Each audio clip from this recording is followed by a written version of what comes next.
Hello, and welcome to the Pottervision podcast. The podcast where every 2 weeks, myself, Lucas Kirkby, and another self, not myself, but yourself, Tom Lawrenson, we look at a chapter of the Harry Potter books, and we talk about that a bit, and we talk about other things, and sometimes share news with each other. This week, we're on episode 142, and we're on chapter 7 of the Half-Blood Prince, the Slug Club. 142. Exactly. And, Felicidades. yeah. If I had a slug club, you'd be in it, you know. I'll break your jaw. I'll break your jaw. Have you been, your booker? If I had a pervert club, I'd have you in it as well. Yeah, but it's only the leader that's a pervert in the slug club, isn't it? All the other kids are like talented, aren't they? All the members of it. No, I wasn't calling Slug on a pervert. Oh. I was saying it's I don't know, because slug is an insult. Yeah, being a slug. I know it's his name, Slughorn. It should be called Slughorn Club, not Slug Club. Yeah, well, don't call it Horn Club. That's something else. But, well, I know what you mean, because I feel like slugs get a bad rap, because I feel like people like snails. They're like, oh, that's a nice snail. But then a slug, they're like, oh, a slug. And I'm just thinking, like, what? Poor slugs, not only are they homeless, but people are disgusted by them. Let me tell you something, right? I'm not one to call you a liar. Yeah. Right? I would never, to your face, call you a bold-faced liar. Okay. I've never heard anyone in my life say, "Oh, look at that snail, lovely." Whatever it is you just said. People don't like snails. People, they stand on snails in the rain, barefoot as well. You go, Yeah, if you stand on one. I'm not saying when you stand on one. But I'm saying that people are far more delighted at the sight of a snail than a slug. And I'm going to stand by that. You spend too much time in mainland Europe now, where you're trying to bring Brits round to liking bugs and slime, and I know the French are eating snails. Yeah. You're like, oh, I think we should eat slugs as well. I think we should eat spiders. I think we should eat this moth. You can, right? In mainland Europe, but in the UK, this is what Brexit was all about. Yeah. You're not eating bugs. Enjoy, but not over here, bug man. Excuse me, this is the country that every November sends 12 celebrities to Australia to eat nothing but bugs and to encourage Australians to do that. As punishment, we say, do you know what? We're sick of you lot being celebrities. Time to go to Australia in a white bikini with a big pair of boobs, stand under a waterfall, right? Yeah. And when you're done doing that, big plate of kangaroo bollock. Yeah. All right? And who knows, you might find love. And if you're not careful, Mr. Kirkby, we'll send you there as punishment. The last thing I want is a couple of kangaroo testicles down my gullet, thank you. I know you've migrated somewhere else, but it seems like you're always back here anytime you want a bit of Bunsen. Bit of the old De Niro. Hey, what have you been up to this week? What day is it?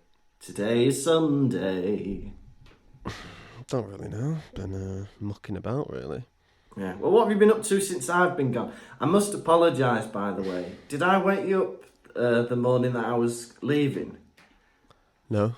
I was I was getting up and I was trying to be quiet, and I was like very quietly packing up, getting dressed, and I went to take a tablet because I had an headache, and I took a tablet and it went funny down my throat, and I went wah! like that because I was trying not to be sick, and I thought, oh God, they must have heard that.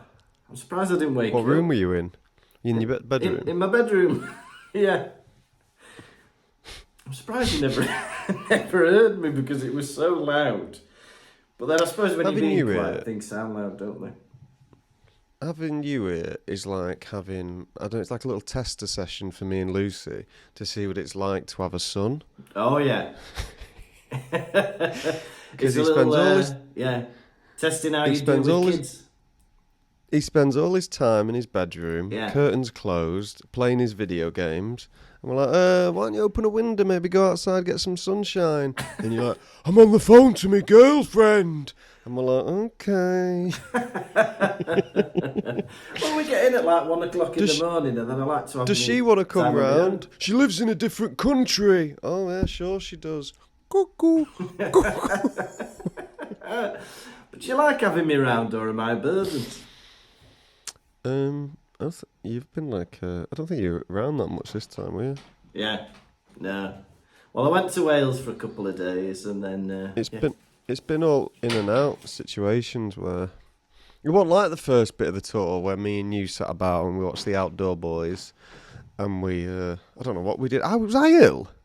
I think you were a little bit ill, weren't you? I think I had COVID. You know? No, I didn't have COVID. I'm not taking that on tour. No, don't be taking that on tour, eh?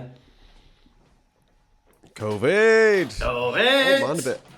I won't mind a bit of COVID now. You fancy it a bit? You fancy having a bit of COVID, do you? I want some. I do miss. There must be a German word for what I've got. Sometimes I miss being ill. Yeah. Maybe there is a German word for missing being ill. I don't know. Maybe it's called Krankenwunsch, where you wish that you were poorly. No, that's wishing you had a bigger back. Well, that's Humpenwunsch. But when I first got sciatica, which I still have my niggles from, listeners, if you are concerned, I do still have my niggles. Yeah. When I first got it, and I was in like pain, and I'd like have to lie on the sofa all day and move. At the time, it was agony, and I couldn't bear it, and I was just wishing to be better. But now I think back to that time, and I'm like, oh, take me back. It's a funny old thing being poorly. I feel like you're more mindful, aren't you? Because you're just thinking about how horrible your belly is, or your back, or whatever, or your head. No, well, I think it's the only time I give myself to properly enjoy stuff, like, playing video games and watching movies, stuff like that. Whereas now I think, I'm not allowed to play video games and watch movies. It's a waste of time. So instead, I'll just scroll on my phone for an hour. Oh, okay. Yeah. Very good. Yes, you've not had much of a busy week then, apart from that. Must have done something. Yeah, have a think. Honestly, I don't know what the hell I've been doing. Mucking about. I did a preview in Manchester yesterday. Oh yeah, for your Buried Alive. For my Buried Alive show. Tickets on sale now. I'm going to be in Hull in 2 weeks on a Wednesday. I think it's the 26th of June at the Brain Jar doing a preview for only £8. Come to that, right? Because the room is only small. And even still, I've sold no tickets. So go and see him at the Brain Jar. It's on my link in my bio. Tom Lawrence on Instagram. You'll find it. But that was fun. Yesterday doing a preview. My sister Sophie came and she brought her friends. You Was, you happy with how the show's turning out? Yeah, a little bit. Yeah, well, that's good for June. I thought of a new joke. It was funny. Because in the show I talk about having... I've got an older dad. And he had an older dad as well. Yeah. My granddad fought in World War II. Right. Yeah. And then I thought of a joke on the spot where I was like, for the Nazis. Yeah. And then, what else did I say? And then I said, I'm one of the boys from Brazil. Have you heard of that book? No. Well, it's lovely. Yeah, sounds lovely. The boys from Brazil. Good. Yeah, I've been alright. I've been back at work. I've been having a nice old week. And I've got a bit of news, actually, to tell you. Normally we do our baby stories at the end of the podcast. But we'll be welcoming a new baby in December. Baby Kirkby. Oh my God, really? Yeah. Oh, that's amazing news. Congratulations. Thank you very much. Yeah, Martina's about 3 months pregnant, and we'll be having a baby before Christmas, hopefully, and both very excited and happy. That's brilliant. Yeah. Congratulations, Martina and Lucas. Amazing. Yeah, thank you very much. Yeah, so I've been trying to not say anything until the 12-week scan. Little Christmas baby. Yeah, baby for Christmas. I don't want anything else, just have a baby. But yeah. That's a big ask. Last year I was like, where's my baby? And she said, I didn't get you one this year. And I said, all right, next year, but don't forget. Where's my baby? We need to have sex for that. No, I'm not interested in that. I didn't know that was involved. Yeah. I didn't know we had to do that. Where's this guy married me? Oh. Hey, but I've been keeping it a bit of a secret because we wanted to wait until the 12-week scan before I told podcast people, and I kept nearly letting it slip when I was talking to you or talking to Lucy or whatever. Because every time you'd be asking, "Oh, what's new?" I'd be like, "Nothing." And then the other day, well, I think it was 2 weeks ago, I went to see my nana, and she's in her home and she doesn't say very much. She just talks in jumbled words. But anyway, I told her that Martina was pregnant, and she looked up and smiled and said, "Thank you," which was quite nice. But anyway, I started telling that story to you, and then halfway through realised that I shouldn't be telling you that Martina's pregnant. So we were in the car, and I went, "Oh, something funny happened at the nursing home with my nana," and you went, "Oh yeah, what?" And then I realised, oh shit, I can't tell this story. So I just went, "Oh, she's doing well," and you went, "Oh right, very funny."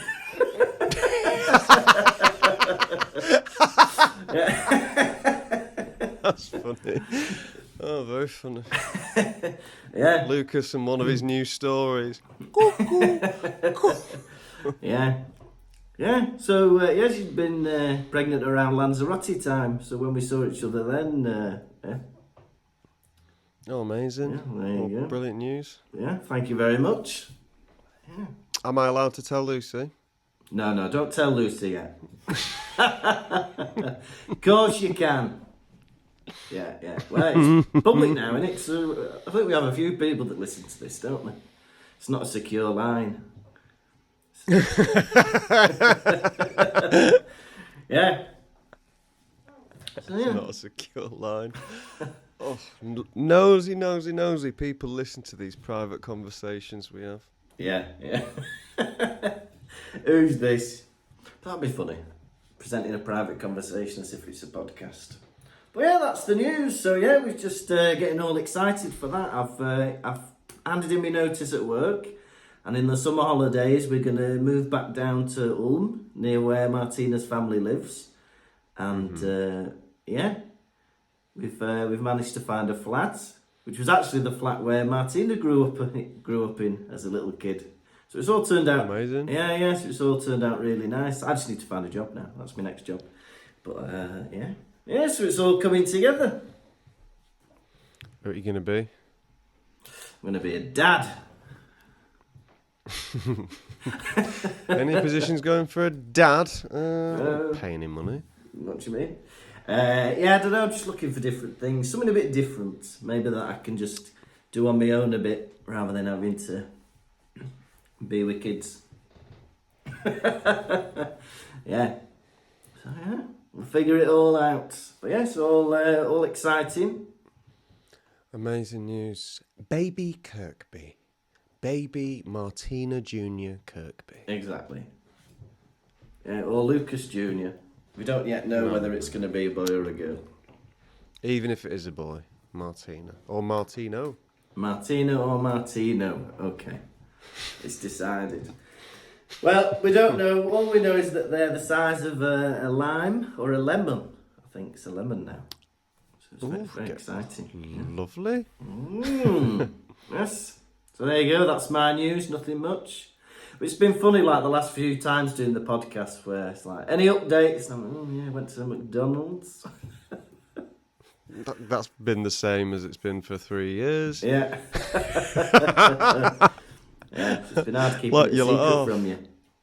The only news I've got is that I went to McDonald's. That's what they did. We just got to stop calling it news updates. You know, like, what have you been up to? It should just be McDonald's updates.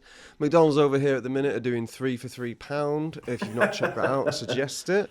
Yeah. You can get small fries, single cheeseburger, and 4 nuggets for £3, or you can get, 3 things for £3. Let me tell you what else is on that menu. You got McFlurry. Yeah. You got apple pie. You've got, I'd hazard a guess, fruit bag, maybe veggie burger of some kind, maybe fish burger. I don't know, I'm making it up now. At McDonald's, half of those things cost under £1 anyway. Apple pie? Well, I don't know anymore. It's all gone up. I had a KFC for lunch. Did you? Very good. I do like KFC. What did you have, if you don't mind a personal question? They messed it up. I got a Supercharger Tower box meal with 2 chicken wings. They forgot my dip, and I opened the fries. There's like none in there. And there's no one to scream at. Oh no. I didn't know what to do, so I came up here, and I've got this photograph of you, and I just started cutting it up. What have you done with the pieces? Cutting it up made me cry, so I glued them all back together. Yeah, that's good. Yeah. But I missed some bits, and now you look all jumbled, and I started to wonder, is this like a voodoo thing that I've done? Are you now going to lose bits of your face? Well, it's funny you say, what time was this about that you did that? Oh, this must have been about 12:30 in the afternoon. Oh, bloody hell, it's about 1:30 in the afternoon. I felt like I was being ripped apart and then glued back together. I thought, that's a bit odd, isn't it? Why do I feel like that? And then Matty was like, don't worry, it'll pass. I was like, I don't know, never felt like that before. But yeah, maybe it was a voodoo thing. I feel awful using voodoo on somebody. I just don't like being violent. You do? Do what? Remind me of the Babe. Dance, magic dance. You remind me of the Babe. What Babe? The Babe with the power. What power? The power of voodoo. Who do? You do? Do what? Remind me of the Babe. It all comes back together. Labyrinth, voodoo, new baby. How amazing. Exactly. How amazing. Yeah, so that's my news, really. Yes, I've only got about 5 more weeks at school, and the kids are all getting emotional as well, because that'll be the end of their primary school as well, and they'll all be flying the nest to the next school. I remember kids crying at the end of school, and I remember not getting it. Like, kids crying with teachers, I'm going to miss you so much, Miss Brooks. Let me tell you this right now as a Pottervision exclusive. Miss Brooks was a bitch. Bloody hell. Yeah. So you shed no tears, did you? Yeah, I don't know. I remember she was honestly, she was rotten. Rotten. Miss Rigby, on the other hand, fantastic. Yeah. Well done you, Miss Rigby. We have been on tour. I had Lucas Kirkby at my house some nights. We did Liverpool, and they postponed the show, made it at 9:30 or something when it was meant to be at 7:30. So instead of cutting it into 2 halves, we just did the whole show straight through. That was a lot of fun. And it was funny because we got announced before our little video clip at the beginning plays. We play a little video clip. Yeah. It's like Pottervision, little animation, lovely. And the guy announces, then we press play. So we got a clap for that. And then the video played, and then it ended. And then you went, everyone welcome to stage Pottervision boys again. So we got another clap. And we were laughing on the drive home. Yeah.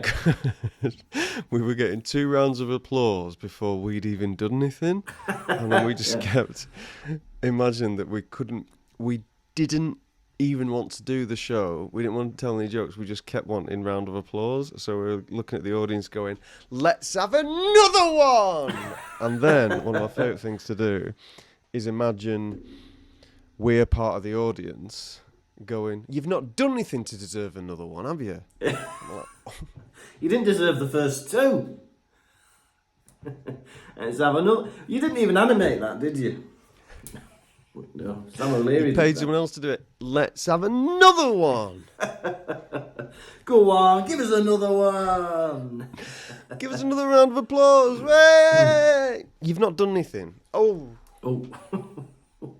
It's a whole new show. Some of them bits were in the last show. Oh.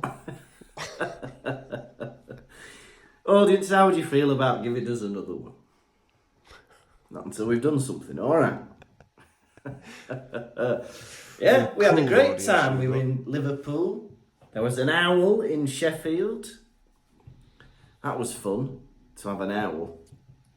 Was it? Yeah, that was brilliant. I might have a toad at the next one, and then a cat, and then we've had all the Hogwarts familiars ticked off the bucket list. We did Sheffield. Where did we go after Sheffield? Hull and London. Hull. Went up to Hull. Hull was a big barrel of laughs. It was good. Yeah. And we were stood outside waiting for a takeaway pizza as everyone was walking in. Because it took so long. I don't think he's going to listen to this. But I got to tell the listeners, this is so funny. We're in Hull. Yeah. And the promoter in Hull, before the show starts, we've got an hour until the show. And he comes up to us and he goes, hey, could you boys eat any food? And we're like, yeah, I could eat some food probably. And he goes, well, how about, you think you can have, why don't we get a bit of pizza, some chips, Just share it, just something. So we've got something in us, you know what I mean? Because it's an hour till the show. And then the show will be 2 hours. And we're like, yeah, that sounds good. And then this guy goes, would you two mind going and getting it then? And we got a pizza. Hey, and our green room was a karaoke room, wasn't it? And caught you singing to yourself. I went in there and I went and sang a song on my own. What did I sing? Makes me realise that I can't sing. Anytime I do karaoke, like, I'll go from singing normally into falsetto. Sounding crap. Yeah. Well, I was there, I was like, right, let's sort out the merch table, sort out all the technical stuff, get the PowerPoint. I thought, well, what's Tom up to?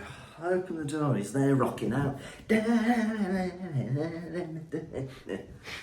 fantastic. No, they also had a bathroom, and I'm like, right, I'll set up the stage, make sure the props are on stage. Go in the bathroom. Lucas is in there having a shit. Why are you revealing that information? I was just making that up. Oh, I don't think I did have one there because I'm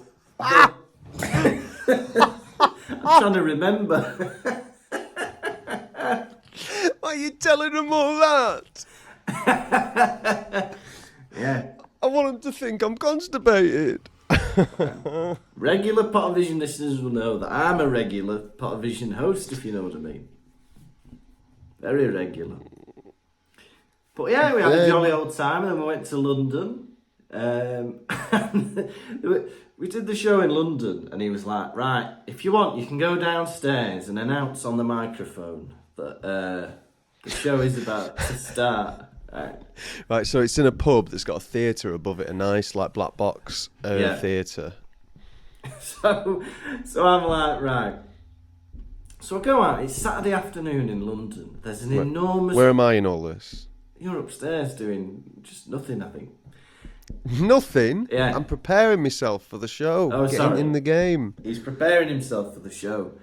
So I go downstairs into this beer garden that must have about 100 people there. Right. And he goes, right, here's the microphone. So I think, I'll just do a quick announcement over the music, right? This guy turns the music off and turns the microphone on, so it goes quiet. Everyone's looking at me, and I go, if anyone's here for the Harry Potter show, it's upstairs starting soon. And every face was looking at me like, all right. And then I gave the microphone back and the music went back on and everyone just went back to what they were doing. And nobody got up. Also, right, picture this, listeners. So for London, oh my God, right, so this guy, I said, say what, we'll drive to the train station, yeah? And that way, when we get back at night, we can drive from the train station back to my house. Lucas goes, yeah, I'll leave my suitcase in your car. I said, no. If people see a suitcase being left in a car, they might break into the car. I said, you come to my house first, put your suitcase there. He goes, yeah. I said, you be there at 1. He goes, gotcha.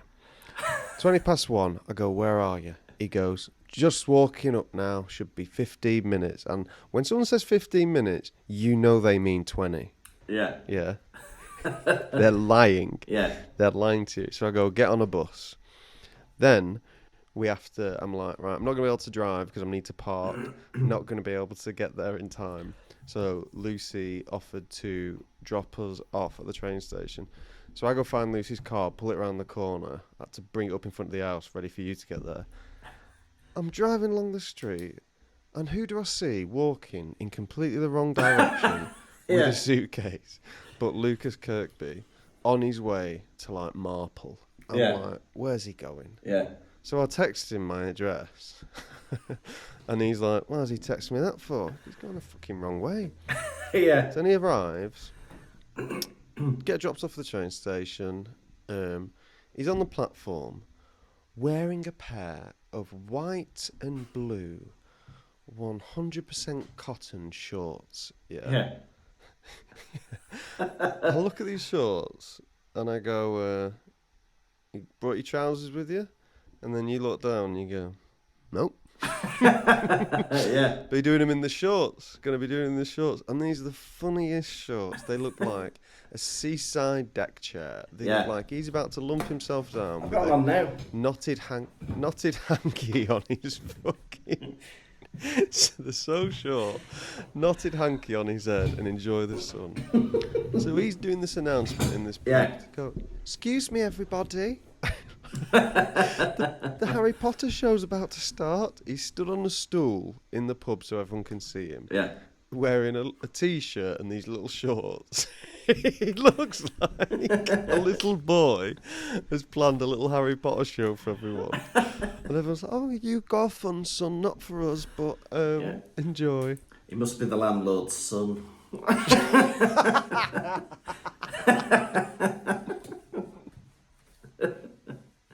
No talking while we're doing it as well.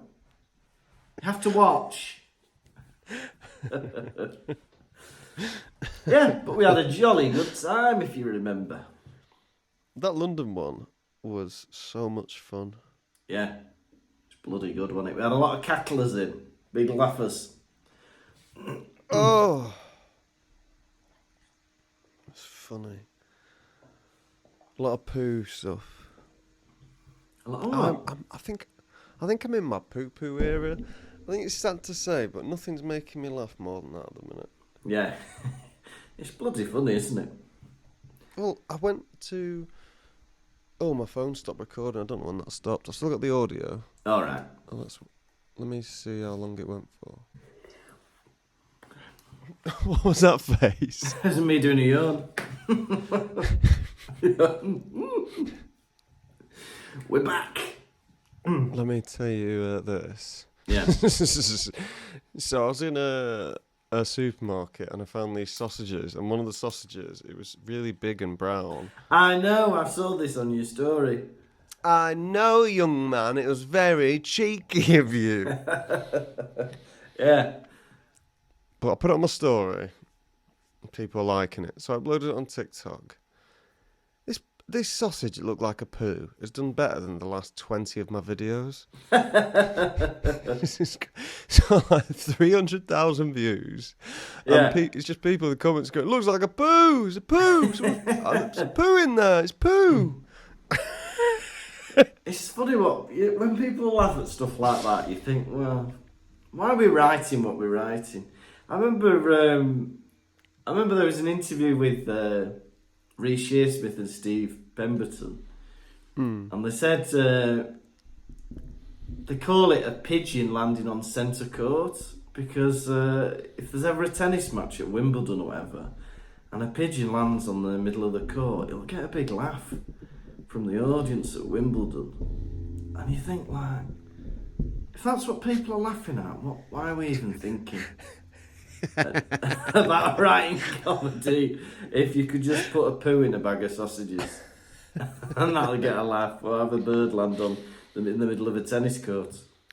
I was walking through the streets of Manchester yesterday. Yeah. And there was a man who can only be described as a mad lad. A mad lad. A nut. A bonkers Barney. An unusual Eugene. Yeah. Yeah. He was a big lad wearing a cotton tracksuit. Yeah. Grey. He had 2 hearing aids. Yeah. And he was creeping up behind people. He creeped up behind me. I looked at him and then I looked away and he was grinning like this. Like that. Grinning. I turned away thinking, okay, do what I normally do. Don't engage with anyone. If they say anything to me, just walk off, run away. I turn away, and as I turn away, I hear this like really loud, wow!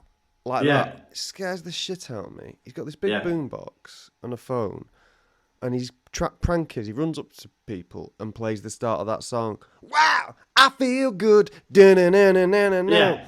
Really loud, and he gets a massive shock out of everyone. And then once he gets the shock, he looks at you, he goes, yeah. And I watched him do it to 6 more people, and varying responses. He did it to a group of girls. 3 of them laughed. One of them was very upset. He did it to a couple. The lady laughed. The fella didn't find it funny. Did it to a group of lads. They were clapping, loving it. And that's just his evening's work, going around pranking people. Yeah. Is he filming it, or is he just enjoying the prank? This is just for him. Yeah. I was thinking he should be filming it, but instead, boombox massive. Yeah. I miss those old 90s noughties prank shows where they had like fake laughter and cartoon sound effects. And they'd play the same prank on about 10 people. Or it'd be like... I remember there's one where like there's a man with a massive backpack on and he asks for directions. And then while the guy's giving him directions, he turns around and there's like a completely different...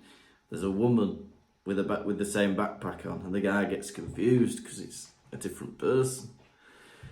And it's just like simple things like that. And then they'd repeat the prank about 12 times. And each time it turned round, there'd be like a dum, oh, then like a monkey sound effect or something. I bet you like that monkey sound effect. Oh, I do. Little monkey. Little monkey sound effect. It's my little monkey. Anyway, do you want to be run down or not? Yeah, go on then, give us a rundown. Alright, it's chapter 7, book 6, The Slug Club. Guess what? They're going to Hogwarts. Yeah? Harry's preoccupied by Malfoy's behaviour. What's that blondie up to? Yeah? They get escorted by the Auras. What's that blonde bastard up to now? What's that blonde bastard up to this time? Yeah? He gets on the train, has a bit of fun with Neville and Luna, while Ron and Hermione execute their prefect duties. And then he decides, I'm going to spy while Ron and Hermione Malfoy. execute someone. Go on. Yeah.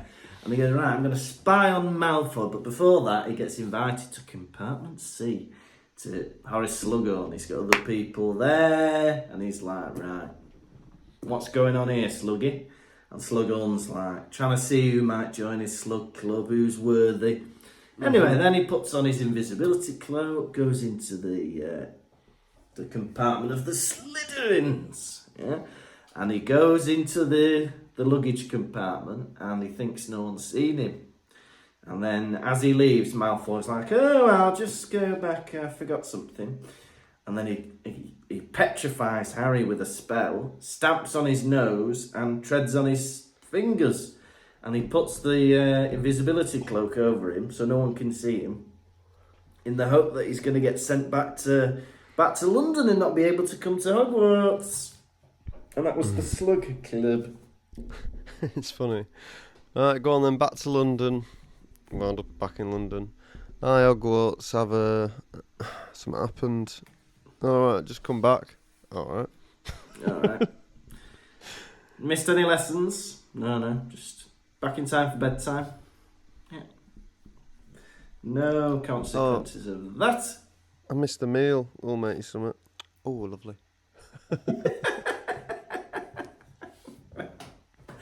You know what? Day out in London. Do you know what I mean? That's what you've gifted me, Malfoy. A day out in London. Gutted, actually, Malfoy. I don't know if you know this, but I love the train. I'd be like that. I think if I ended up back at London, I'd be like, well, get another trip. Look, I've got my books, I've got my laptop, I've got a table seat with plugs and Wi-Fi. What more do I need? There was a doggy on the train to London, wasn't there? There were 2 doggies. One angry doggy, one nice doggy. And a mad mank bastard who I couldn't be arsed with. The train was 8 minutes delayed. This guy runs out of the waiting room and he goes to the guy, "Is it cancelled then?" And the guy was like, No, it's just delayed. And then it's with his son. Then he comes up to the dog halfway through the journey. He's like, "Oh, I love dogs, me." He looks like a right lad. And she was like, well, she's a girl. He's like, oh. He looks like a geezer. It's a girl and it's a baby, so it's a puppy. And then Dylan Moran was on the train, wasn't he? Do you remember? What's that? Dylan Moran was on the train. Dylan fucking Moran was on the train. Yeah. It was funny because everyone's having to stand over this dog, and Dylan Moran came up behind us to get his suitcase or something. And then she was like, "Oh, I'll move the dog for you." And he goes, "It's fine, don't worry about it. It's fine, just leave it." And she was like, "Oh, there's nothing I can do." Lucas is looking. Lucas on his laptop playing his Candy Crush Saga full screen. Oh, excuse me, I was editing the PowerPoint for the show. And he was looking at me. Lucas looks up at me and he goes, "Is that Dylan Moran? Is that Dylan Moran?" I said, "He can hear you. Is that Dylan Moran? Is that Dylan Moran?" I went, yeah. But yeah. Dylan Moran is one where I'm like, I don't think there's any point in saying anything to him. Yeah. Like, what can you say to Dylan Moran that wouldn't bother him? Even if you went, "Dylan Moran, I love everything you've ever done. You've really improved my life. I've been through a lot of trauma and you've helped me get through." I feel like you'd be like going, "It's fine, just leave me alone." Yeah, it's fine. No, I'm not talking about the dog. I'm talking about how you've inspired me as a person. I saw a video on TikTok where this girl was talking about Dylan Moran came into this Thai restaurant she worked in, and she went over to him. She went, "Are you Dylan Moran?" And he went, "No." That's funny. Yeah, but you do that sometimes, don't you? What do you mean? Someone asks me, "Am I Dylan Moran?" I say, "I'm not Dylan Moran." I said, "Hearing it, the man's 30 years older than me." No, but if someone goes, "Hey, you that guy off TikTok," sometimes you'd be like, "No, you're thinking of someone else." Yeah. Well, the guy in Lanzarote wanted it. This pose always makes me laugh because I thought it was just a picture you take with like famous boxers, where you put your arm around someone and then you put a fist up like that. And this guy wanted a picture of you doing that pose, and I don't understand why. Did he do it to me? Because I think I just do that to people sometimes. If I get a photo with a lad, I pretend I'm a boxer, and then I put my fist to them. Oh, maybe that was it. But I only saw him do it. I was like, why is he doing that? As if you're about to have a fight at the weigh-in. He was annoying. He was a guy on holiday on his own, and he's just wandering around from group to group, bothering them. I was like, who are you out with? Because I wanted him... When you say who you out with, you want him to return to them people. And he's like, I'm still on my own. And I'm like, oh, nice one. Well, go back to being on your own, I guess. I'm here on my own. We'll be on your own then. Yeah? And I would walk 5,000 miles, and I would walk 5,000 more. Hey, we forgot about the big news that we haven't told everybody. Maybe some people don't know. There's going to be a new Wallace and Gromit film at Christmas. And Feathers McGraw is back. It's not all news to give. Well, Aardman are not coming on here to reveal that news. We have to do that. We have to pass it on to listeners. I'm sure we'll be doing a double vision on it. Interesting. I was watching clips of A Grand Day Out this morning. Without it, I was just like, oh, let's watch clips of this. Be nice for a bit. Because that is my favourite Wallace and Gromit. After that, it just gets silly. I've seen in this new one, there's a bit where Gromit puts on sunglasses, and I was like, what are we doing here? What, you going to have him twerking next? We got Gromit flossing. We've got a cameo where, I don't know, Wallace and Gromit and Gwendoline are doing the Harlem Shake. Who are you trying to appeal to with that? Oh, nobody. I don't know. That's not even for kids. Like the Harlem Shake was like 12 years ago. You've got Gromit doing the plank. You've got. They need to remember. You've got Preston doing the ice bucket challenge. Yeah. What? Who's that for? Yeah? He's a robot dog. I'll give him a short circuit. He's a robot dog, Wallace. A robot dog. Yeah, Gromit with glasses, unlike in the best film ever, Grand Day Out, where all the rats wear glasses. Because they don't want to be blinded by the rocket fuel. Yeah, he doesn't want to look at me now. He wasn't expecting me to come back with that. Now he's shamefaced. Yeah, well, anyway, so Draco Malfoy is suspected of causing some wrongdoing in Slytherin. Harry thinks he might... It's all right, naughty doggy. You can be confident now. Shameful doggy. How about when dogs don't even bother to turn their head to look at you and they just go like this? My favourite thing about dogs is when they dream. And you can tell they're having a dream because their eyebrows move. You'll see a dog lying down with its eyes closed. And that'll just be like...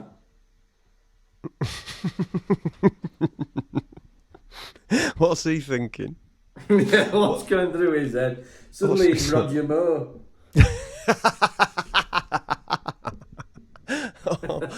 He never normally uses his eyebrows throughout the rest of the day. Get him in a dream and he's like... he's in a Cadbury advert with his twin sister. Yeah. Bum, bum, bum, bum, bum. Let those eyebrows dance. Harry thinks that Malfoy is going to become a Death Eater if he's not already. Right? He thinks he's got the dark mark on his arm. Dark mark. Dark mark. And I think he could be right there because it makes sense. The lad has been indoctrinated into dark wizard culture since he was a wee bairn. And it wouldn't surprise me if he was a Death Eater already, even though he's a bit young. Because if you're going to be, a terrorist or whatever, in a terrorist group, younger people are more, impressionable, aren't they? So I think... If you're going to be in a terrorist group, younger people are more impressionable. I agree. I think, radicalise the young if you're Voldemort. That's what I say. This is when things start to get a bit more serious. I know in the film, this is like the first time that Malfoy is wearing like a suit. He used to be a little boy wearing little boys' clothes, but now he's wearing a black suit walking about. I know, but it does look a bit like he's going to his Year 11 prom. Yeah. I don't take him seriously in it. He's now a man. Yeah.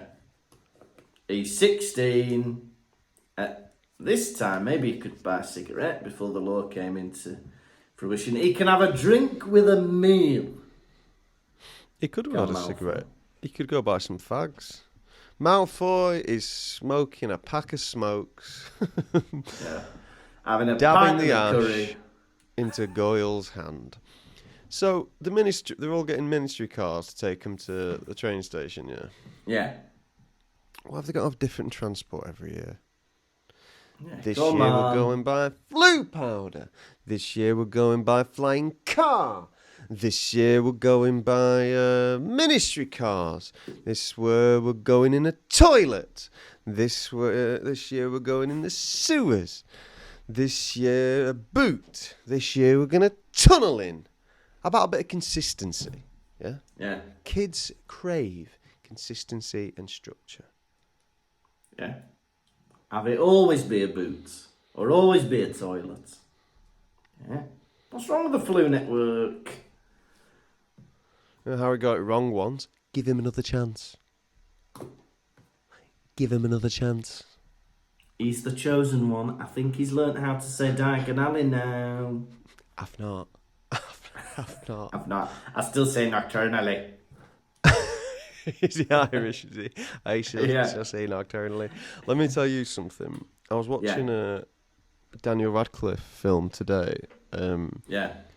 Weird, the Weird Al Yankovic biopic, and it's. Oh, is it good? It's making me laugh. A lot of good celebrity cameos in it, but it's mental. Daniel Radcliffe in this film is ripped beyond belief. He's the most muscular man I've ever seen. Well, no, that's a lie. He's the most muscular I've ever seen. A man who's got the body of a boy. You know, he's the most muscular I've ever seen. Harry Potter. If he'd have had this body in Harry Potter, Voldemort would have taken one look at him and gone, "Oh, I'll be good. I'm scared of you. All those rippling. Let me just touch your pecs. Oh, they're hard." How many times a week do you go to gym? You don't have to worry about me. You know I've got a missing nose. Yeah, guess what else is missing? That's right. Still inappropriate, Voldemort. Still shouldn't be doing that. Well, I either do this, right? Or I go on a killing spree. Which do you want? Right, neither. You just get in prison. Disgusting. Bit of fleek. Oh. Mrs. Weasley's in the kitchen watching self-peeling sprouts. Right, do you need another busy morning, I miss. Look, self-peeling sprouts. You watch them, they'll never be peeled. Get on with something else. Self-peelio. Don't let them watch it, do you? Some of his Malfoy suspicion. No, some of Harry Potter's suspicions for thinking Malfoy now has like a what's it called? Dark mark on his arm. Yeah. What is it called? The dark mark. Yeah. He's Madam Malkin tries to touch him, and he flinches. He's like, "Hey, get off me!" I don't listen. Just because you don't want to be touched does not mean he's like evil. I know why he won't let her touch your arm. He's got a new tattoo, hasn't he? You got a little rotten tattoo. Yeah, he's jumping to many a conclusion. Like, I think I just suspect him of being a Death Eater anyway. I don't think he needs to come up with these things. Oh, well, Madam Malkin, he didn't want her to touch his arm. Must be the dark mark. And he showed Borgin something that he didn't like. Well, that could have been anything. Why would that be the dark mark? Yeah. Borgin, what do you think of this? Oh, you evil git. Ooh! Tattoo? Disgusting. Harry is in a carriage with Neville and Luna. Yeah. And Luna says, "Are we doing the DA again this year, Harry Potter?" And he's like, "No, Umbridge is dead now, no point." She goes, "I don't think she's dead." Yeah. Yeah, and also the DA was fun and useful. Just because you're actually getting proper Defence Against the Dark Arts lessons this year doesn't mean you can't still do that club. She said, "It was the first time in my life I felt like I actually had friends." And Harry felt a mixture of pity and sorrow for this girl. Why? She's fine. Yeah. You'd made a nice community. A lot of friendships are formed through little clubs and community consistency. Yeah. If you don't have, I don't know, it can be hard for some people. If you don't have a place you can turn up to regularly, Yeah. I don't know. It's been hard for Luna to make friends. And also, I don't know, who are these people picking? You know this, like, at the end of the Hogwarts year, when everyone's, like, cheering, and 1,000 points to Gryffindor for bravery, cunning, and the whole school, not even like, I was like, yeah. Which one of you are doing all the bullying to Luna? Who is it? Who's bullying Luna? I've got you all here now. Stand up. Yeah. You've taken all of her stuff, you've hid it, you've thrown her sneakers up there, right? Yeah. Who's bullying her? You're expelled. We don't do that at Hogwarts. We're magical people trying to have a nice time. No bullying. I expect it from the Slytherins, but if you're not a Slytherin, what is going on? Yeah. I've put a drop of Veritaserum in every pumpkin pasty, right? So you tell me who's bullying her now. Yeah, because if someone had reported that at my school, it'd been one hell of an assembly. If someone was being bullied, there'd be a right royal telling off. Get them up. You want to bully someone in front of everyone? You want to bully? Go on, bully me. Go on, bully me. You know, like, it's not nice to be bullied, is it? How about if I bullied you? Said, pushed you around, took your things off you. What would you do then? What would you do then? You tell your father? Yeah? Well, guess what? I'll tell my father. And my dad's biggest bastard in the world. Kez. My dad's heavyweight champion of the world. Yeah. But it's true, why are they not cranking down on bullying in Hogwarts? I feel like there's always either a scrap or people being mean or people insulting each other. Like mudblood stuff. That's like prejudice, isn't it? They need to bloody knuckle down. Clamp down on bullying. Mudblood stuff is prejudice. Yeah. You've got a new tattoo or something. What's that red thing on your arm? Oh, I've got an open sore. Thanks for bringing it up. Oh, sorry. No, I don't. It's a temporary tattoo that's. It says lovely time. I thought it was the Liverpool FC emblem. Liverpool, go on, you Reds. You'll never walk alone. That's what they say. Walk again, How are we?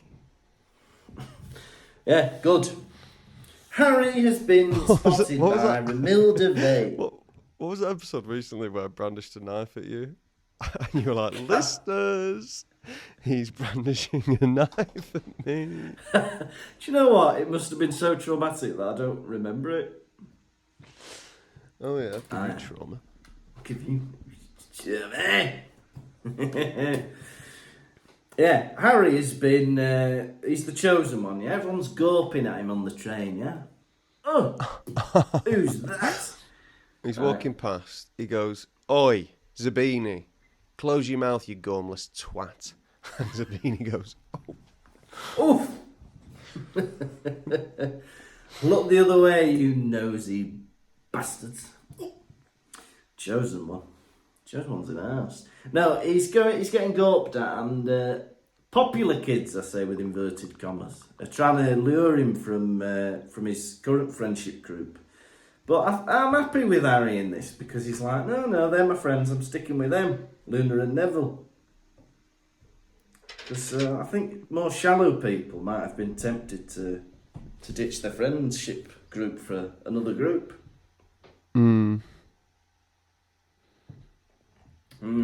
Maybe.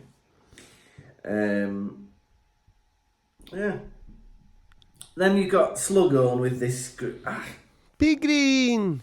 Pea Green! No, not Pea Green. not Pete. My name's Harry Potter, right? Now you're confusing me for Draco Malfoy. Pea Green boy. Yeah. Pea Green's a boy. I'm a boy. I'm not the boy Pea Green. Is this what it's going to be like for the rest of the year with you? Yes. Oh, Pea Green. Oh. Yes, Pea Green, yes. Right, I'm not joining your club until you agree to call me Harry Potter. Harry Pea Green? No, Harry Potter.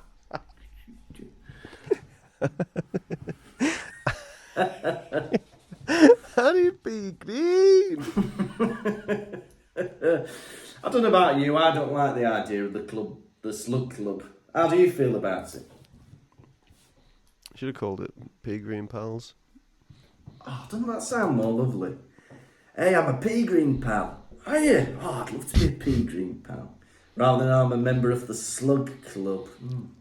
What have you got to do? What have you got to do to be a Pea Green pal? You got to try hard at school. Oh, leave it. And, just let him call you Pea Green all the time. I could do that. Any other benefits? Occasional meal. Occasional meal. Okay. I've had my tea tonight. Why am I meeting this man in Pea Green Club in his chambers to have another meal? I've eaten. What am I doing? I'm gaining so much weight in Pea Green Club. I can barely walk. Oh. Pea Green Club is making me feel sick. I'm the cleverest fat bastard at this school. And you know what? I don't feel that proud. Yeah, because they're snacking on all sorts in the compartment. And Marcus Belby chokes on a pheasant. And Horace Slughorn goes, "Anacneo!" And clears his throat, stops him from choking. How can wizards and witches live with themselves? I think every witch or wizard that is not a key worker should be saving lives somehow. Fire department. Every witch or wizard that is not a key worker should be saving lives. Yes, I agree. Yeah, I'm sorry, it's Zonko's joke shop. There's wars going on. If you're not a teacher or working in a hospital or working for the ministry... Oh, Madame Puttyfoot's tea shop. Right, Madame Puttyfoot. I know. And these people are living in London. There's like knife crime going on, gun crime, and then you've got the Weasleys mucking about on the street giving it this. Help people!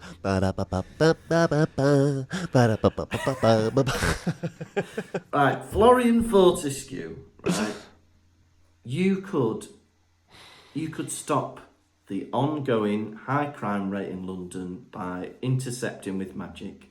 But what about my magical ice cream shop? What about it? People are dying. What about it? What about Tiggy Wink Wink's bumhole display? What about Tiggy Tig Wink's bumhole display? You should be saving lives, using your magic to, cut someone out of a car crash. Ollivander, I can't help but notice you're doing nothing for 11 months of the year. I wonder. Right, not I wonder. Get on some PPE clothing and start delivering. I want them litter picking. Yeah, Accio rubbish. Get them just long, just with a normal stick. I wonder.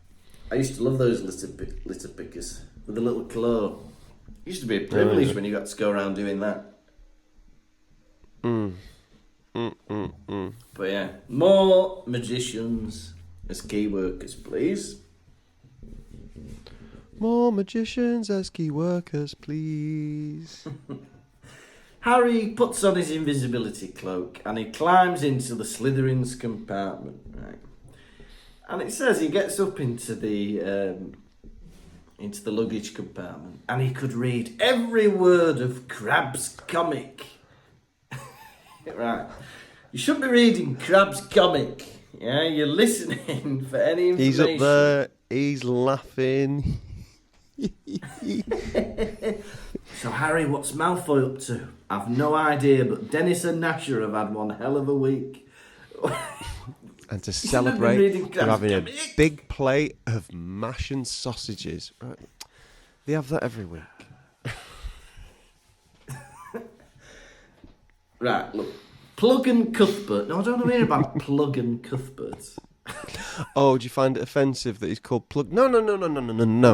You went in there to discover information, not read the fucking Beano. Desperate Dan. You better shut your gob. Shut your gob. Don't Everyone you think knows Desperate Dan is not in the Beano? Ron, Hermione, do you think Inside Out copied off the numbskulls? Harry, this is not the time. Yeah.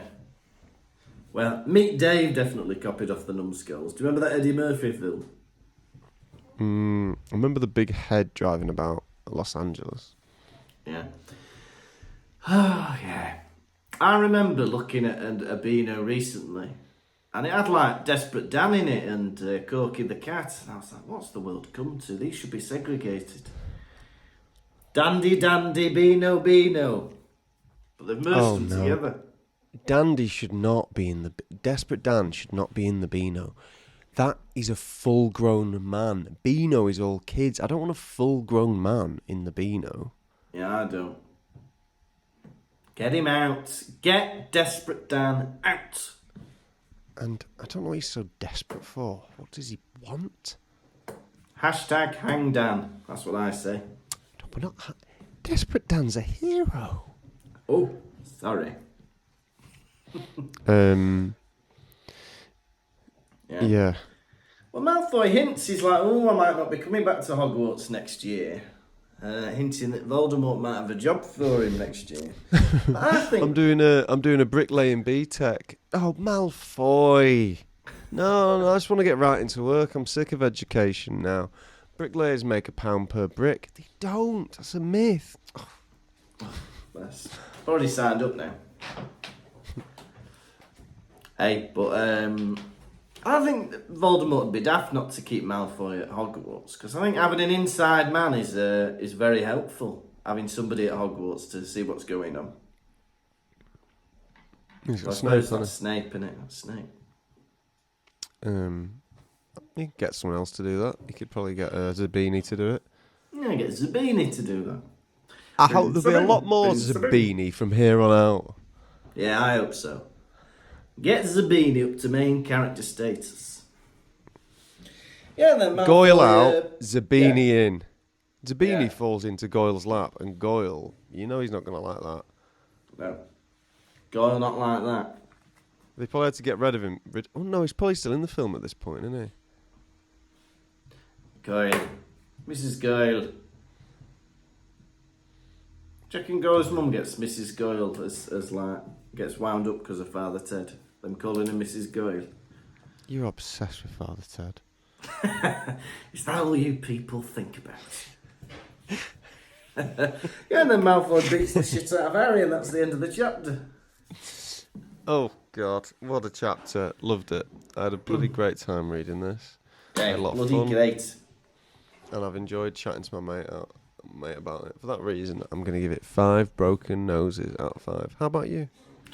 I enjoyed it too. We're on the Hogwarts Express, a bit of intrigue, a bit more stuff with the Slug Club, and I do like this as a cliffhanger. I know we've said, just get the train back, but I think it's a good one. He's going to miss the start of term. I'm going to also give it, not a maximum, but I'm going to give it 4 broken noses out of 5. That's brilliant. I'm feeling a bit quizzical, I don't know about you. All right, then here we go. Are you ready for quiz? Yeah. Quiz, cool. Gonna ask you some questions. How well will you do? Quiz, cool. Gonna ask you about Harry Potter, Lucas. How well will you do? I'll blow you a kiss. You better not. You better not. Question 1. Yeah. Let's have a look at my quiz questions. Which one should I say first? What is Slughorn's nickname for Harry Potter? What is Slughorn's nickname for Harry Potter? Pegreen! It's Pegreen! Hey! Question 2. Who is the new Slytherin character that is to my knowledge, introduced in this chapter, but also makes it into Slug Club? Blaise Zabini! Zabini! Hey, which was mentioned in book 1. Oh, question 3. Yeah. What kind of bird does the author compare Harry to in the way that Slughorn is complimenting him? Oh. He complimented Harry like he was a large and succulent... A large and succulent, a bird of some kind. Mm. A large and succulent, I don't know, pheasant. Pheasant! Hey! Oh my god, that was good. I didn't think you were going to get that. How'd you get that? Yeah. Well, I thought because they ate a pheasant, maybe they said pheasant again. Question 4. Yeah. In what mode of transport do they get from the borough to King's Cross? In a ministry car.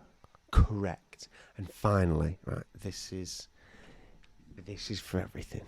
Oh, right? God. I'm expecting a trick. This is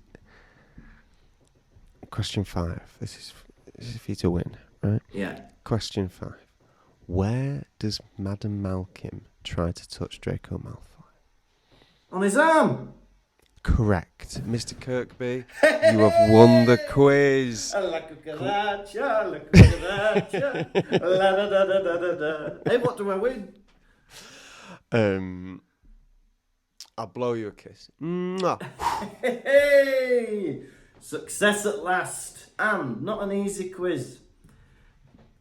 Well, now it's time for the nation's second favourite segment. So I'm just genuinely surprised at myself. Hedwig's droppings. We're not alluding to owl poo. We're not alluding to ploppings. We mean the messages you send in when we allude to Hedwig's droppings.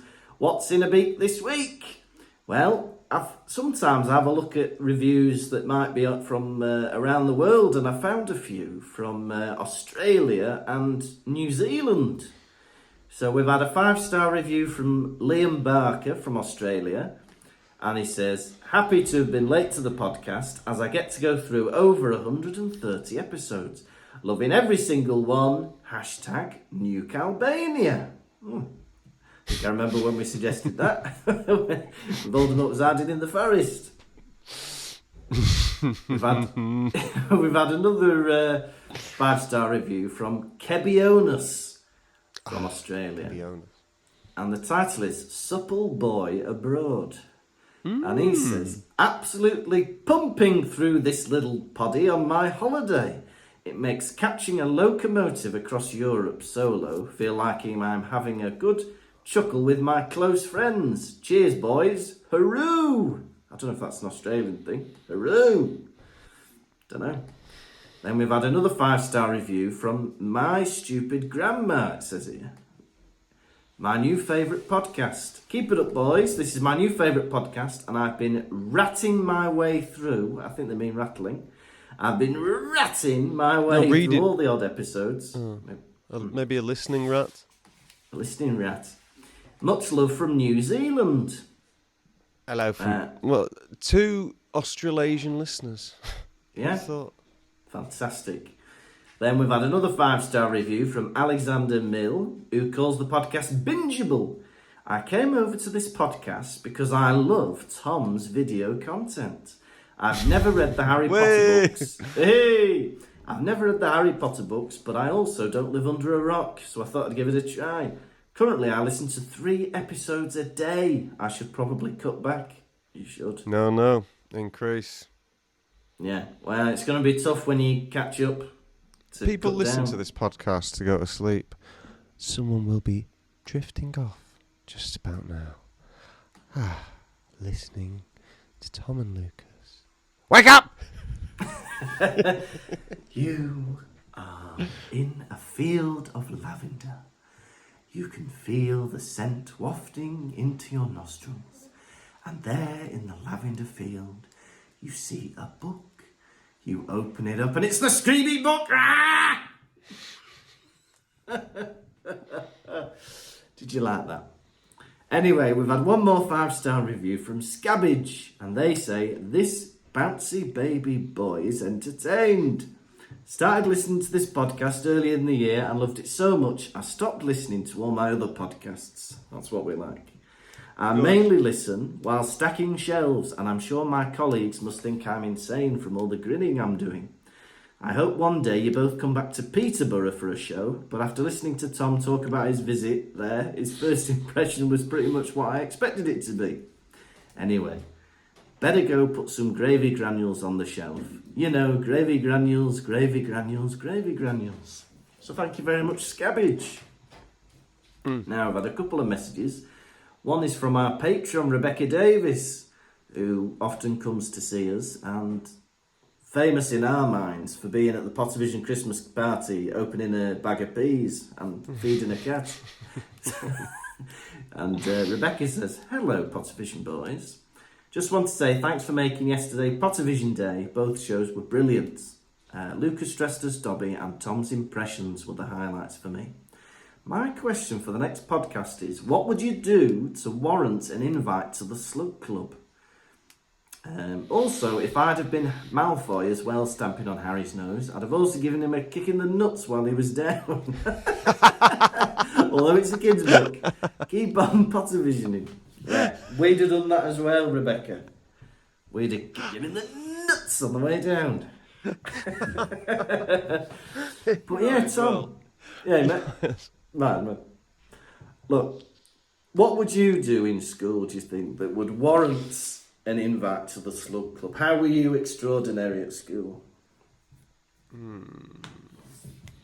I was one of the few boys in my school whose parents were still married. So remember that? Yeah, fantastic. It was a bit more common when I was in school, parents to be married. But it would either be my good maths or the fact that I could make songs up about the teachers to amuse the other children. Maybe that would be a talent that he'd like before the dessert. Hey there, everyone. Mr. Robinson. Don't we all love Mr. Robinson? Oh, custard creams for dessert today. Lovely, look. It's not that good, Lucas. I thought you'd like it, Mr. Slug. One more message from Sonny Walker on Instagram. And Sonny said, if you read this out, it'll be a while before I hear it, but I love the pod. Hilarious. If you had to be one emoji, which emoji would you be? Oh, that's good. Maybe, I don't know, maybe the monkey. Oh, little monkey. Little monkey. Little monkey. Yeah. I like little monkey.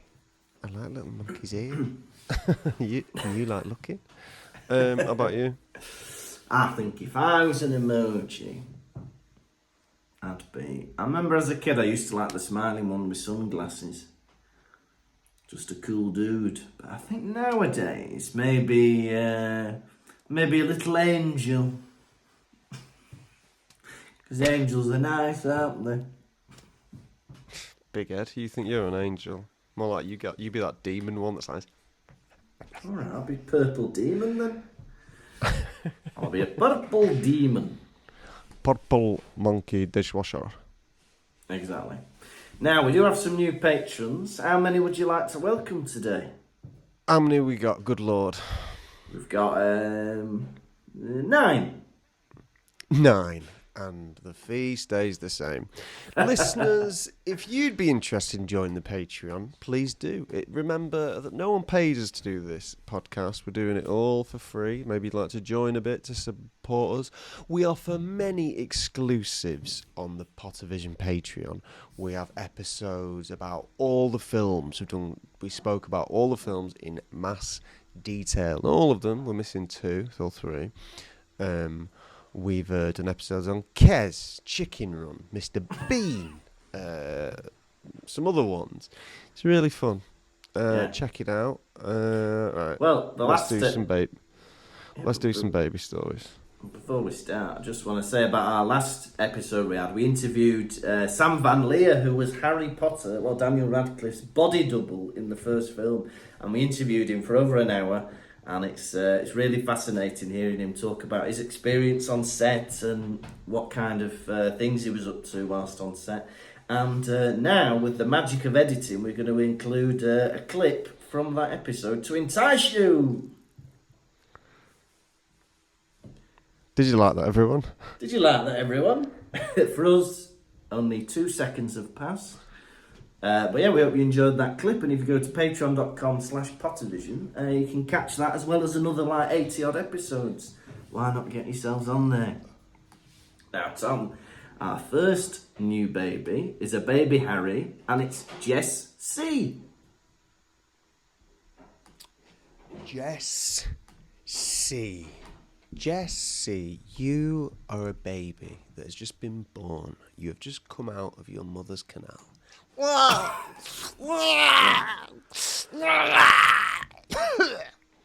Sorry, that was the doctor.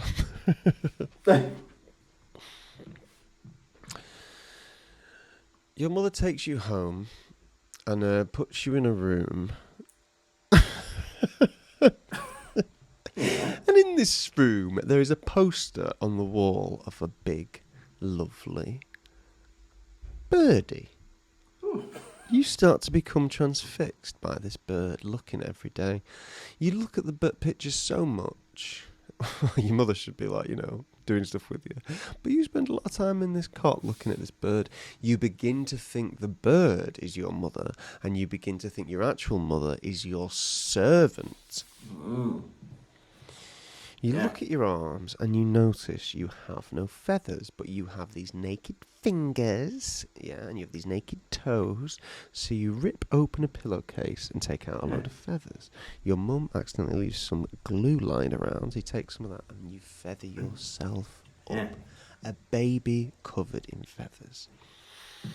You think now is time. You open the bedroom window. You crawl out. You climb up the brickwork and you jump onto the roof. Upon the roof, you see a large bird. Hello? Who are you? Don't you recognise your old mum? No. You... The bird is confused. For some reason, the bird thinks it's the mother, when the bird is not the bird, it's just a bird who is male. Oh. I'm just a bird and I'm male. I'm trying to find my mother. I had a poster of her in my bedroom, and I feathered myself up so I can rejoin her. Well, I don't know anything like that. You just seem like a baby to me, covered in feathers. Yes, a baby bird. Wouldn't you agree? Or do you think I'm something else? I think you're a baby human.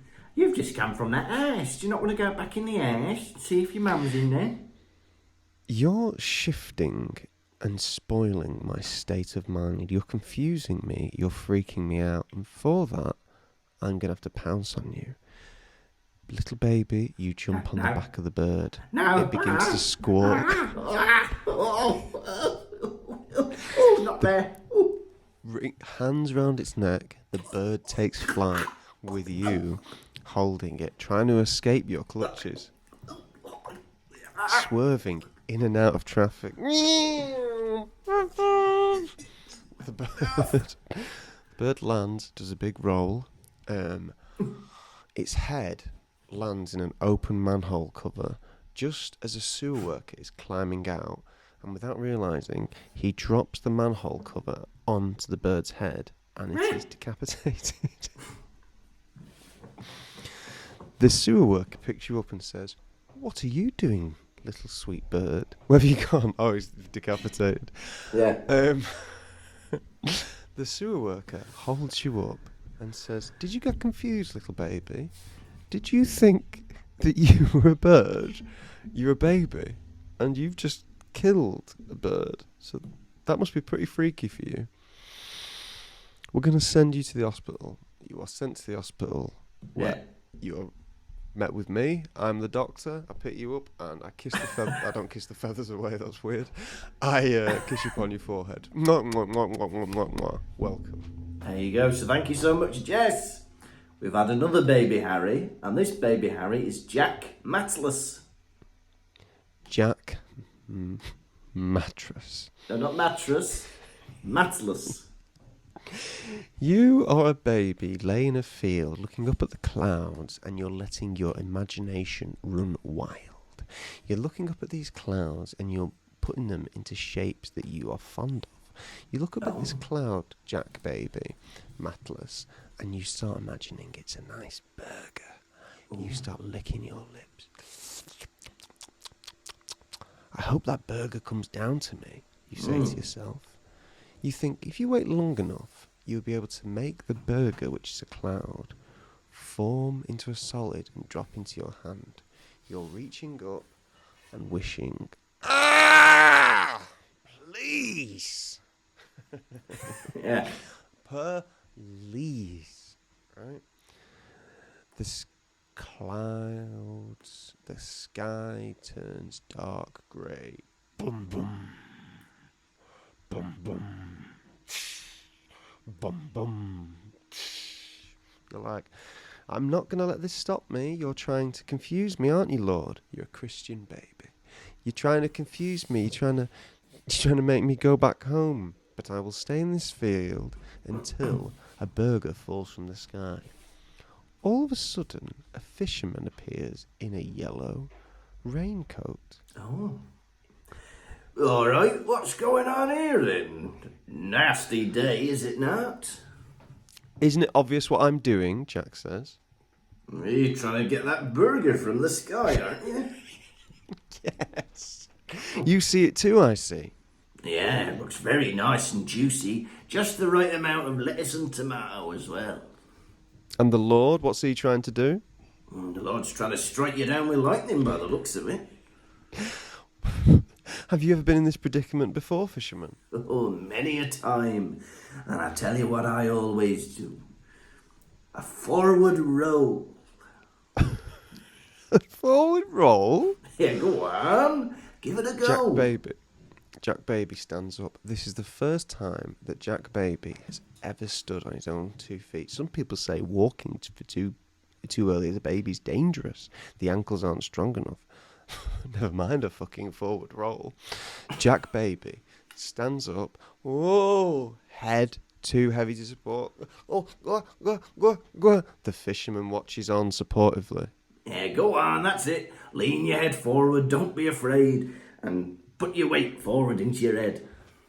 1, 2, 3. Whoa! I did it.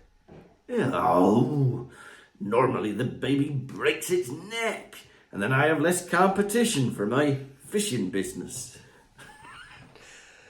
A man who is very handsome sees all this unfold. He walks over to the fisherman and he slaps him in the face. Oh, what do you do that for? "You're a nutter, fisherman." And guess what? This also. He takes a knife and kills the fisherman. Oh, I've been gutted.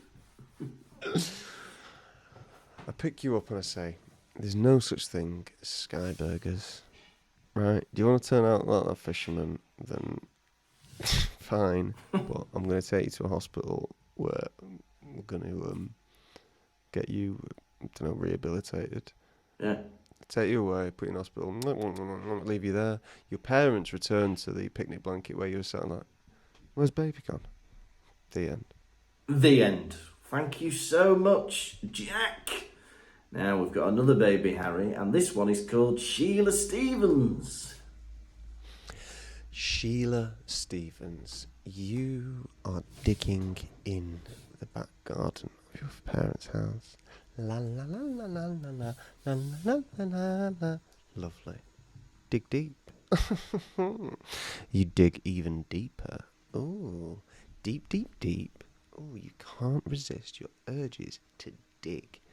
All of a sudden, you dig in your shovel, which is silver, and brown doesn't come out of the ground. No, no, no. Brown as in mud, not as in poo. You dig your shovel into the ground and pull out the tip, and the tip of the spade is black. You have struck oil. Oh. It starts pooling into the garden. Texas tea.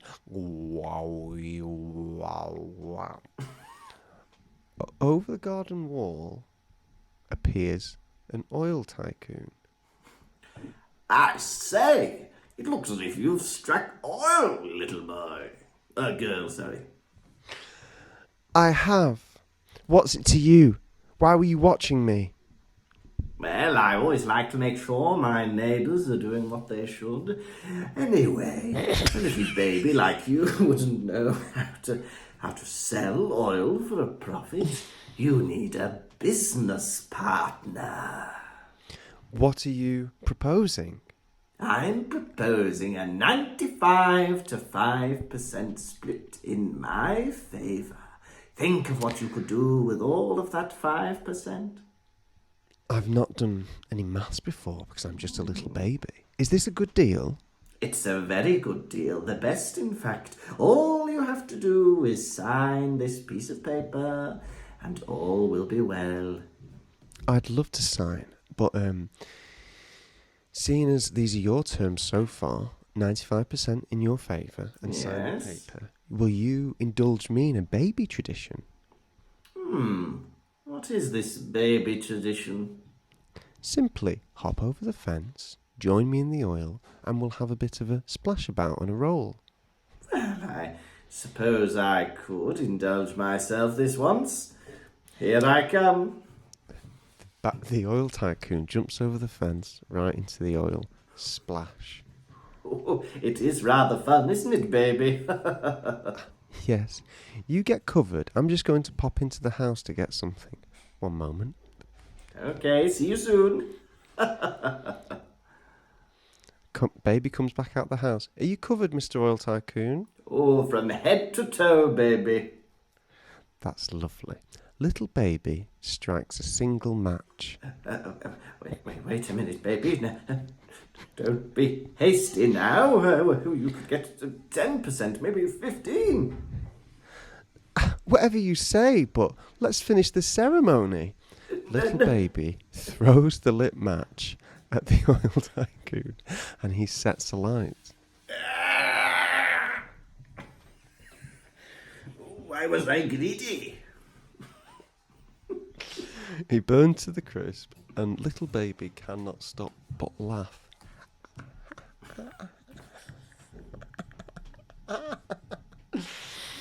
Police come. And they put baby in a straitjacket.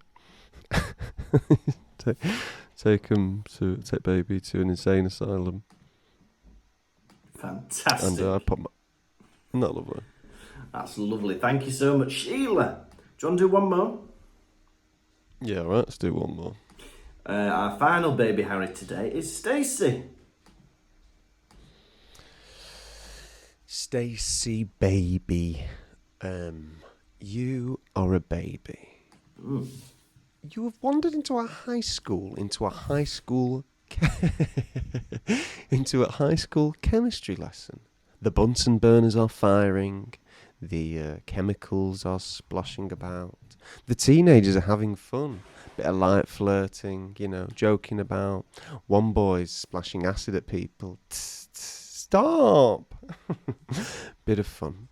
You're watching thinking, is this what's going to await me when I become a teenager and go to high school? Maybe. The teacher comes in, furious. What are you kids doing in here? We all know we're not allowed to use the Bunsen burners without teacher supervision. Hello, Hagrid, they all say. Excuse me, I was doing an American voice. Were you? I was trying to. I was trying to be Walter White. I thought you were Hagrid. No. Anyway, what are you kids doing here? The kids, they don't listen to the man. They don't they don't respect him. So they carry on playing, flirting, throwing acid about. The baby looks up at the man in pity. How has he let this happen? The man looks down at the baby, ashamed, because he sees what the baby's seeing, what he's let himself become. And he cries out at the baby. I'm sorry that you've seen what I've become, a mere husk of a man that can't control these children. I always have to ask for the principal's help for discipline. The baby says its first words. Stand up for yourself. You're right, baby. I will. Kids, stop. One child stops. Now the Try rest harder. of you stop. Oh, stop it, you little bozos. The kid that stopped began to start again. He was like, no, don't respect that. All right. Come here, you crumb bum. I'll take out your intestines and wear them to your mother's birthday party. Everyone stops. Whoa, sir. That's too far, they say. You're not allowed to lay your hands on a child. The baby feels awkward. Oh.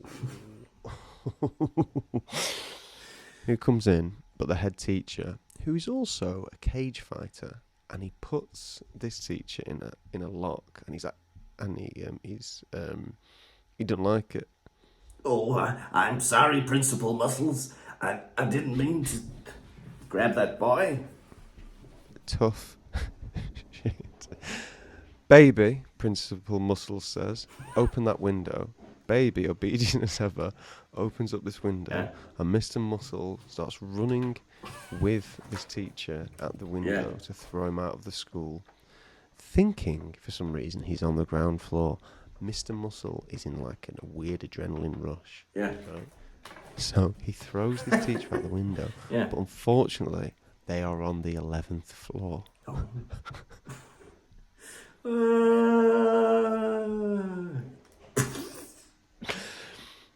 Everyone cheers. Way! Yeah. Mr. Muscles turns to the class. Well, I've got an important lesson to be getting back to myself. I do statistics as well as being the head teacher. Baby, would you mind covering the rest of the lesson? Baby says yes. Everyone in the class is ecstatic. A baby will be teaching us the rest of the lesson. How novel. Yeah. The baby opens up the exercise book and he says, everyone, page 17, activity 1A, go from there. It was a success. That's fantastic. And thank you so much, Stacey. And that was the end of Hedwig's Droppings.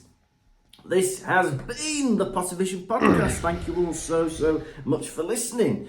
Yeah, like we said, if anyone would like to support us on Patreon, patreon.com/Pottervision, support us on there. Hey, I've got a family to feed. Hey, and I tell you what, you can also come and see us on tour in July. The end of July, we're going to be in, where are we going to be? Nottingham, Bristol, Cardiff, Swansea and Brighton. And you're going to be in Bristol, aren't you? Or is that not confirmed yet? That's confirmed. Link in my bio. Bristol on like the 17th or something. Doing a work in progress of my new Buried Alive show, and also I'm doing Leeds and Liverpool of my show Hubba Hubba, my stand-up show Hubba Hubba. So if you want to see either of those, please go to that. Hubba Hubba in bio. In July, Leeds and Liverpool. Fantastic. And yeah, so come and see us or come and see Tom. Or why not both? Treat yourself, you're an adult, you can do what you want. Next time we will be on episode 143, chapter 8 of book 6, Snape Victorious. You have been none other than Tom Laurinson. And you have been father-to-be Lucas Kirkby. Goodbye.